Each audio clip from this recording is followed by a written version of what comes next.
Créer des visuels, c'est pas ton fort? T'es tombé tout pile sur la bonne vidéo. Je vais te partager aujourd'hui mes petites astuces, mes petits secrets de graphiste pour créer un visuel bien plus propre. Je vais te montrer un premier projet pour t'inspirer et ensuite on va passer sur un deuxième qu'on va créer en direct ensemble. Tu te sens prêt? Allez, c'est parti, viens avec moi, on va sur les logiciels. Alors, avant d'aller un peu plus loin, il faut que je t'explique quelques principes graphiques. La base dans tout ça, c'est la typographie. C'est ton cœur en fait de ta communication. C'est ton ton de communication et comment tu vas parler aux gens. Ensuite, on va retrouver les espacements. Les espacements, c'est comment tu vas faire respirer ton visuel. C'est là que les gens vont comprendre que tu es un professionnel. Ensuite, on va retrouver la hiérarchie d'information. C'est-à-dire mettre en avant telle ou telle chose en premier, parce que c'est ça qui est le plus important à voir par rapport à ce que ton lecteur lit. Et la dernière chose, c'est la profondeur. C'est là que tu vas montrer que tu es un vrai pro du design. C'est là que tu vas commencer à ajouter des petits artifices à gauche, à droite, pour montrer que tu sais aller encore plus loin que les autres. On se retrouve donc sur Illustrator pour que je vous montre un petit peu comment on peut passer de ce genre de résultat-là à quelque chose comme ceci. Alors évidemment, je vous montre ici le résultat final, mais on va faire ensemble un nouveau modèle. On va peut-être partir sur d'autres couleurs, etc. Vous allez voir que c'est assez simple au final d'adapter son visuel à quelque chose de beaucoup plus professionnel. Je repars donc de mon premier projet ici. Je vais venir faire une copie, comme ça on va pouvoir faire l'avant-après. Et la base, ça va être vraiment de jouer sur les espacements, sur les éléments graphiques, etc. Alors, tout d'abord, je vais commencer à jouer avec la typographie et les espacements. Vous voyez qu'ici, on a une typographie qui est de la Yeseva One. Ce que je vais faire, c'est que je pourrais très bien partir sur une autre typo, montrer un petit peu ce que ça pourrait donner avec une autre typo sans problème. Comme ça, vous allez voir. Dans les typos que j'ai, je vais peut-être par exemple partir sur peut-être une Dido. Passons directement à ça. Prendre quelque chose peut-être en italique, comme ça on va avoir quelque chose d'un peu différent. Et pareil, au niveau de la hiérarchie d'infos, je vais essayer de jouer un petit peu différemment aussi. Je vais faire en sorte qu'il y ait une information qui soit plus grande qu'une autre et voir si je ne peux pas un petit peu mettre un peu de contraste là-dedans. Alors il y a un principe qui veut qu'on ait la même typographie, plus ou moins sur tout son visuel, à partir du moment où c'est des typographies en display, donc qui ont un effet spécifique. Ensuite, on aura une deuxième typographie qui est une typo à lire. Souvent, on part sur une typo sans sérif ou avec sérif. Donc là, je vais garder la Dido, cette fois-ci du coup en classique et non pas en italique. Et alors la même chose ici, je reprends la Dido pour Sales. Je vais voir ici, vous allez voir que je vais partir sur quelque chose de totalement différent. Je vais faire la même chose qu'au-dessus. À la limite, je vais même revenir sur une typo classique ici. Comme ça sera plus cohérent. Black Friday Sales juste en dessous. Je vais y intégrer des éléments graphiques. Parce que petit à petit, en fait, on se rend compte que notre espacement, ok, il est très sympa. Au moins, on a chaque élément qui est bien regroupé. Seul problème, c'est que vous voyez qu'il y a une certaine nuance de taille, etc. Alors une astuce, ça peut être d'ajouter un élément graphique, juste ici, qui va venir combler le vide à cet endroit-là. Vous voyez que tout de suite, ça fait tout de suite un peu plus classe. C'est pas grand-chose, mais ça peut vraiment vite faire la différence. Et pareil, je vais le remettre ici en dessous. À la limite, je vais même juste recommencer pour avoir une bonne largeur, pour pas être trop proche. Vous voyez qu'en termes d'espacement, je suis quand même fort proche de mon texte ici. Donc là, je vais lui laisser un petit peu d'air pour que ça puisse un petit peu respirer. Voilà, et j'aligne à droite. Là, tout de suite, on a quelque chose de beaucoup plus cadré, beaucoup plus propre aussi au niveau du résultat. Ce que je vais faire, c'est que je vais venir le placer peut-être un peu plus haut, alors pas trop haut, tout simplement pourquoi? Parce que je vais venir ajouter des informations ici. Alors, pareil, comme on a ici une règle de composition qui est le centrage, eh bien, je vais venir tout centrer ici aussi. Donc, pareil, centrage. Et ici au-dessus, hop, je vais venir mettre mon texte au premier plan. Je vais lui donner la couleur du fond pour l'instant, pour que je puisse au moins le distinguer, le réduire un peu pour lui donner de l'air aussi. Et je peux très bien mettre du coup la date. Alors je ne sais pas exactement le Black Friday quand c'est, mais je vais mettre une date au hasard, 20 novembre. On peut constater que sur cette typographie, les lettres et les chiffres n'ont pas la même taille. Alors soit je décide de manuellement venir augmenter mon texte, ou alors j'opte pour une autre typo. Alors dans mon cas ici, pour garder la cohérence, je vais venir juste augmenter la taille de mes chiffres. Comme ça, au moins, on est plus ou moins raccord par rapport à notre événement. Dans ce cas-ci, je trouve que c'est déjà pas trop mal. La seule chose, c'est que on va avoir une tendance à avoir quelque chose d'assez bloc. Et comme on était sur un système où on avait des sortes de lignes, on pourrait très bien penser aussi que le cadre du haut, on pourrait l'inverser, et à ce moment-là, passer le texte évidemment en blanc. Du coup, ce qui se passe, il faut bien que je fasse sortir mon élément, voilà. Là, ça peut aller un peu mieux. Alors, je vais peut-être augmenter la taille, voilà, c'est pas trop mal. Et si je masque au-dessus, voilà. Je trouve que ça a beaucoup plus de cohérence par rapport à mon message. Maintenant que j'ai tout ça, je vais continuer. Alors, je disais justement tout à l'heure qu'il y a de la typo de texte à lire. Alors ici, on est déjà sur une typo sans sérif. Enfin, pardon, avec sérif. Si je veux utiliser un principe de font pairing, donc d'association de typographie, je pourrais très bien utiliser une typo sans sérif cette fois-ci. Donc, la plus connue, ça reste la Montserrat, et je vais surfer sur la vague, je vais garder évidemment la Montserrat, comme ça vous voyez que ça marche plutôt bien. Typo de texte à lire, un peu plus petite évidemment. Et donc là, on peut très bien mettre promotion sur toutes les collections. Et on peut même mettre de 50% sur toutes les collections. Ça me semble déjà pas trop mal, je vais un petit peu adapter le texte. Et ensuite, ce qu'on va pouvoir faire, c'est commencer à jouer avec le fond. C'est-à-dire que pour l'instant, c'est très bien, on a notre fond qui est uni. Maintenant, le problème, c'est que on a un petit peu des problèmes de professionnalisme dans un sens. Avoir un fond uni comme ça donne très peu de profondeur à notre élément. D'ailleurs, avant même d'aller plus loin, je vais revenir un tout petit peu sur une chose, c'est l'espacement, où l'idéal serait de venir centrer ça visuellement ici au milieu. Et ceci, je peux le mettre tout en dessous. Voilà. Alors visuellement ici, il faudrait même que ça soit un tout petit peu plus haut. Donc je vais grouper, et voilà, et recentrer. Là, c'est parfait.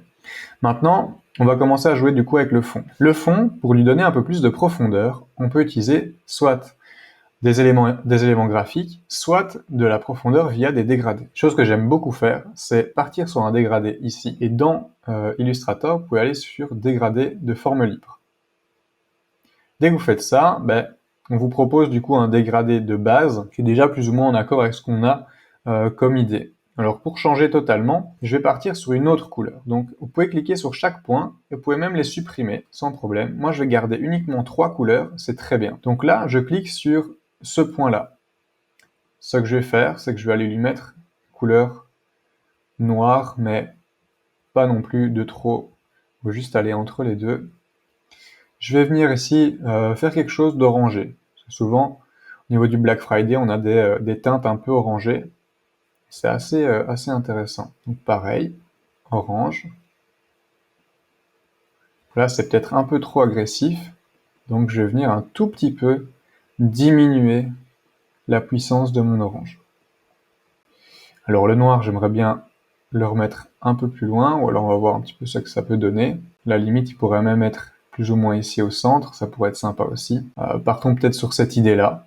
Alors, les points ici, vous pouvez les agrandir pour que ça prenne plus ou moins d'importance.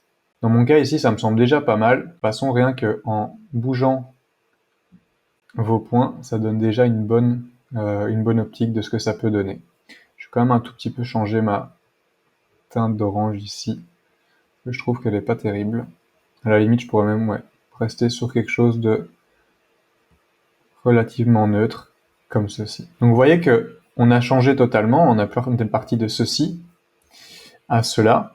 Et pour donner encore plus de profondeur, c'est un peu ce que j'ai montré dans l'autre exemple, c'est qu'on va utiliser des formes avec du coup le même principe de cohérence. Ici, on est beaucoup sur du linéaire, et on va pouvoir utiliser ce système de formes linéaires pour donner plus de peps à notre image. Donc là, ce que je vais faire, c'est que, hop, je recommence, je vais prendre ma plume, voilà, je vais reprendre le blanc, et je vais commencer à faire des diagonales comme ceci. Je vais lui donner un contour blanc, donc là vous voyez, ça me fait juste une ligne, et je vais venir dupliquer cette ligne. Alors pour l'instant, je vais même pas m'en préoccuper ici, je vais juste faire ceci, Et je vais aller un peu plus loin et je vais agrandir cette ligne sur la même, évidemment sur la même, le même prolongement. Je vais sélectionner ces deux éléments-là et je vais venir ici sur le dégradé de forme. Quand je double-clique dessus, il va m'ouvrir les options et je vais pouvoir donner le nombre d'étapes que je souhaite avoir. Ok. Donc là, je vais par exemple donner 4 étapes. Alors, pour l'instant, vous ne voyez rien. C'est normal puisqu'il faut dire sur quels éléments on va avoir notre dégradé de forme. Il faut donner un point d'entrée, un point de sortie. Donc je prends ce point d'entrée-là, je clique une fois et je clique une deuxième fois sur celui-ci. Tout de suite, là, on voit ce que ça donne. Je peux toujours maintenant double-cliquer et augmenter le nombre de passages. Alors, pour éviter d'avoir un espace blanc bizarre, je vais garder 4, ça me semble déjà pas mal. Et je vais venir descendre un tout petit peu, voilà. Ceci, ça me semble déjà très très bien. Pour avoir un principe, on va dire, de symétrie, je vais venir faire une symétrie d'axe, du coup, vertical de chaque côté. Alors donc, je viens ici sur rotation et vous avez en clic droit outil miroir. Je clique dessus et je vais venir faire une symétrie sur le milieu de mon tracé. Alors, ici, je ne le vois pas très bien, donc du coup, ce que je vais faire, c'est que je vais prendre mon rectangle et je vais placer un repère au centre. Voilà, pour avoir mon axe vertical. Je resélectionne, je reprends mon outil miroir, je fais Alt et je clique sur le repère. Et vous voyez qu'il a pris mon axe vertical comme point de référence. Je vais faire copier. Et là, j'ai tout pile mon bon axe de symétrie. Alors par contre, c'est un peu gros. C'est-à-dire qu'il y a le texte, il faut le lire. Enfin, c'est un peu compliqué à lire. Donc, quand on rajoute des éléments graphiques comme ça sur le fond, on a tendance à réduire leur opacité. De manière générale, moi j'aime bien jouer sur quelque chose entre 8 et 10%. Donc ici, par exemple, on est sur du noir. Donc je vais peut-être booster un petit peu plus. C'est une tendance que j'ai surtout sur du blanc ou sur des couleurs claires. Vous pouvez franchement le faire à l'œil. Donc ici, je vais même mettre à 16. Voilà. On voit tout de suite qu'on rajoute un petit peu plus de profondeur à notre design. Autre chose, maintenant je peux supprimer mon repère, je vais venir faire un carré.